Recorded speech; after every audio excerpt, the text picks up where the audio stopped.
Lila had always loved the forest. She grew up in a cozy little village near the edge of the woods, where she spent her days exploring among the trees, collecting herbs, berries, and mushrooms.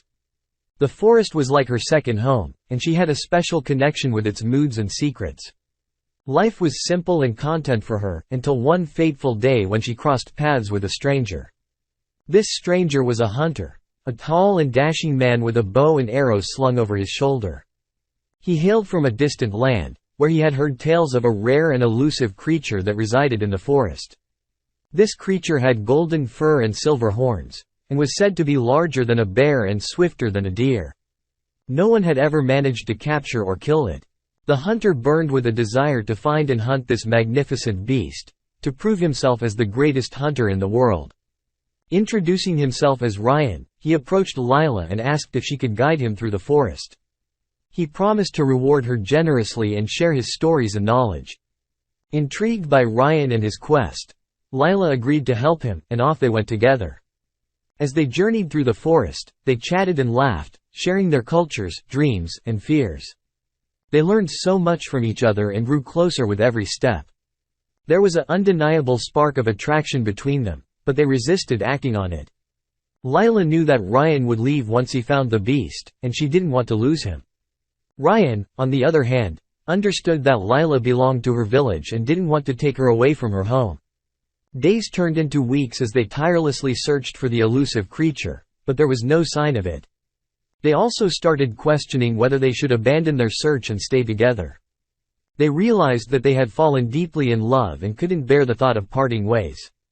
One magical night, as they camped near a babbling stream, they decided to confess their feelings and make a pact to be together.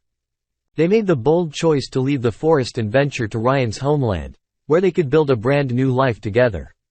Wow, fate had a different plan for Rian and Lila.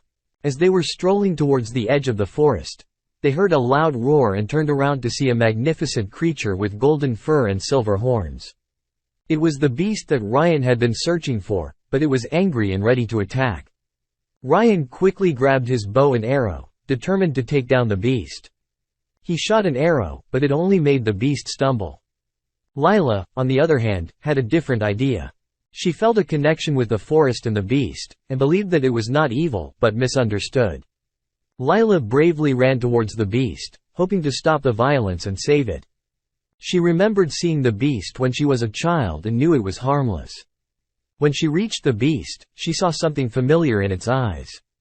The beast stopped and licked her face, showing its love and kindness towards her. Rian, however, was confused and angry. He didn't understand why Lila was trying to save the beast and became so furious that he aimed another arrow at it, not caring that Lila was in the way. It was a tense moment, but thankfully, the beast didn't attack and Lila was unharmed. He shot the arrow and hit the beast right in the head. The beast fell and died.